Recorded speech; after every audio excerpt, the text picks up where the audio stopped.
Oh, he's the He's best. one of the Yeah. most well-liked Leafs I've ever come across. Like I was covering one of the Raptor games in the NBA Finals in 2019, Hmm. and I'm walking to get like a hot dog or something. This was right before Kevin Durant ruptured his Achilles, Hmm. and I ran into somebody I knew, and he was there with a few Leafs, and it was Morgan. Like no one was messing with Morgan. Morgan was blending in with the crowd. Like no one even knew he was there. And I'm like, this is an everyday guy. This is a normal dude who Hmm. happens to play in the National Hockey League. I've always been a fan of Morgan. And I just read the quotes from Sheldon Keefe today at practice. This is a Monday taping for those watching, so they play Hmm. the Panthers tomorrow. Yeah. And he basically said Rielly is not yet 100%. Okay. Well, if he's not 100%, what the hell is he doing out there? Because I'm looking at his plus minuses since he came back, and it's like he's in the third round at Augusta, shooting well, Yeah. minus Yeah. two, minus three. Like this is not what you want. And he's playing a lot. And the one thing we all saw from the Leafs when they were really cooking was glass it out. Nothing complicated, nothing strange. Justin Hall looked normal. Hmm. Liljegren looks like the real deal. Glass it out. Hockey's not as complicated as some people would lead you to believe. I'll always remember I was in high school when a coach said to me, "Hockey is glassing out. Glassing out in your own zone, you will win 3 times out of 4 if that's all you do, and Hmm. just forecheck with any semblance of energy." That's what the Leafs were doing. I haven't seen the Leafs do that since 2004. Glassing out, not Yeah. complicated. That's it. And Riley's all over the place, man. His head's on a swivel, and they do not look the same. So, do you sit down Morgan for another week or something? Like I don't know. There's a flu bug running through the Leafs dressing room. Just say he's got it. Sit him for 2. Like who's gonna know? Nobody's gonna know. Yeah, I agree. I think Uh, with the way they've played, even up until he came back, I mean, they were having the greatest team success of the season so far, and obviously that's not directly because he was out of the lineup, but I think that it affords you that time to, if he is still banged up, give him some time. Like there's no need to try to fit him in the lineup right now. John, yeah. what do you think? Yeah. Like to give you background, Sid, I'm a huge Riley guy. So this has kind of been a rough period So for am me because I. I I can't. like Yeah. him. Oh, I'm a I fan, man. can't. I can't defend his play in terms of recent. And back to what you said, I know you've been in the industry for a while now, so you've gotten a lot of that background information on players and obviously that exposure. But everyone I've talked to, just I've never heard one negative thing about Morgan Riley. So off the ice, like that's never been a question.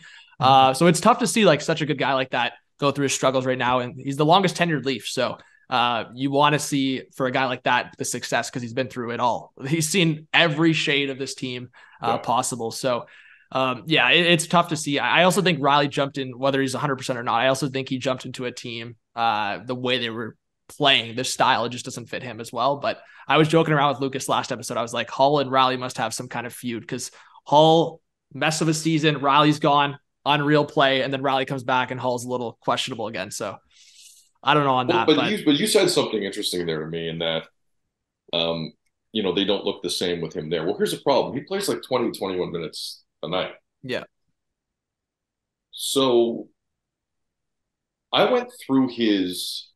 Have you guys seen the difference between his 5-on-5 points and his power play points this year? Hmm. Hmm. His power play points he has 8 points on the power play and he has 7 even strength. yeah, If you're Morgan Riley and have 7 points even strength, that's fine. I want to see 20 on the power play. And And now it's that like and now neither is that's happening. yeah, and now that's becoming a bit of a challenge for him too, because maybe it does have to do with this injury or whatever nagging him. But Sheldon keeps running a 5-man forward power play, so Let's look, man. I know this about the Leafs. This is not the year they're doing anyone any favors. Keefe and Dubas, like this is not the year where they're like, well, let's see how it goes. the Nope. writing's on the wall. Nope. Yeah. So this Morgan thing, I don't. If this doesn't straighten out, there's gonna be some changes to either the ice time or he gets the flu and Hmm. he sits for a yeah, few. Because if he's not right, that's fine. But there's nothing wrong with being injured. Zero wrong with it. And he just signed the deal. So he's got his insurance. It's fine. This is not the year to be running guys out there injured when basically you're going to finish second in the division, and it doesn't matter who you run out there. This is the time. Don't be the LA Chargers and play people when you don't have to. You gotta calm down on that. You know exactly who you're going to play on April the 7th or whatever it's going to be. So just gear up. And if people aren't 100%, I love what they did with Matthews. Sit. Yeah. You know you want to play Boston Saturday. You're not feeling great. Sit. NBA players don't have to play games. I've never seen anything like it. Like my advice to, and like my timeline once in a while will pop up. Somebody says, "Oh, I bought my kid tickets to watch Joel Embiid, Trae Young, Steph." These guys play it's the worst investment in sports to pay money to watch a specific NBA player. You might as well invest in Bitcoin. That's more of a sure bet. Yeah. Well, yeah, we got a first look at that with Kawhi with the Raptors, and he's still doing it. Right, but what did it matter? When it mattered, where was Kawhi? Yeah, there. Roasting dudes. Yeah. It was roasting dudes. That's all you care about. That's all you remember Kawhi. You don't remember when Kyle Lowry was kind of annoyed at it, and then he and Nurse and Masai had to have the real sit down, and the whole thing almost blew up, and no one remembers it. You remember both of them holding the trophies or the trophy. You remember the trophies. Yeah. You remember Kyle ordering Kawhi around at press conferences. I remember one ended, he said, "Come on, Kawhi," and Kawhi wouldn't say anything. It was like, you know what I mean? Like it was just this weird relationship that developed. That's what people remember. If he's not right, sit him. If Morgan Riley's not right, sit him. If Austin Matthews needs 2 days off because he really wants to play Saturday night against Boston, sit him. It's fine. But this NHL thing that exists in that you're not a team player if you don't fight through everything. The Leafs actually more than anyone need to sit guys because when they get to the first round and the second round, that's not like the best conditioned team in the league. I don't care how many guys they have in the back room. By the end of those 7-game series, they're done. And the team they're playing has 2 rounds still in them. Why is that? I don't know. But the Leafs have like the most inflated staff. Sorry, I'm rambling. The Leafs have the most inflated staff in hockey, both in the room behind them and upstairs. And at the end of every playoff series, they're huffing and puffing. At the end of Game 6 in Tampa, they're huffing and puffing. Nope, not good enough. Sit guys when it doesn't matter. Now it doesn't matter. Yeah. The next 2.5 months do not matter. Especially after the loss on Saturday. You know, just like what you said, it's Tampa. In April, it's Tampa. 100%. So and with the honestly, I got to give credit to the Leafs organization with the depth they have on D right now. They have 7-8 guys that can play, glass it out, like you said. So I do think they should look into that and load management.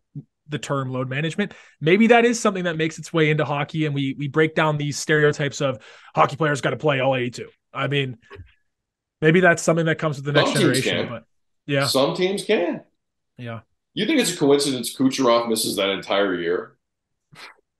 Comes back and looks like an Avenger? Like, that's not a coincidence. Some of these guys, hockey's tough. I know it's only 20 minutes high end tonight. I know, but like that's a tough 20 minutes. Yeah, there's nothing wrong with sitting. Is Alex Kerfoot going to play 4 rounds of the Stanley Cup playoffs? I hope not. I don't know. Yeah, I don't know. I see the dude lose his stick, leave his own zone the other night, and then get scored on. Like I don't know. There's certain guys on this roster who don't look like they're up for it. I'm sure they want it. Yeah. But like let's say I want to be a doctor. Do I have the chops to go through that for 10 years? It's not the same thing. It isn't. So I think the Leafs need to sit dudes right now, immediately. Anyone who has a nick of anything, sit them now, because it's irrelevant. Unless you're genuinely scared of what's going on behind you, and I mean, you shouldn't be, because you still have some depth, I guess, especially on the blue line. This is the most depth I've seen them have on the blue line. Oh, for sure on the blue line, yeah. It should be fine, but we'll see. The Leafs are so messed up, man, because even with nothing to play for, they have nothing to play for the next 3 months. Yeah. And it's still pretty interesting to watch. It's still pretty good. I mean, the trade deadline's going to be interesting. That's going to be fun. and a Friday trade deadline. By the way, tell everyone at the NHL, thank you for the Friday trade deadline. That's a good move. That is a good move. It's usually that Monday. Give it a weekend feel, man. Take the day off early from work. Get home. Throw on a TV station, Sportsnet. Throw it on. Yep. Yeah, I like that move. I like a Friday trade deadline. Well, as a kid, I liked the Monday because I would start faking sick Sunday night and make sure I was able to stay home with the parents. But easier now on the Friday though. Now that's easier. The Friday, beautiful. Get off a little bit early. Yeah. It's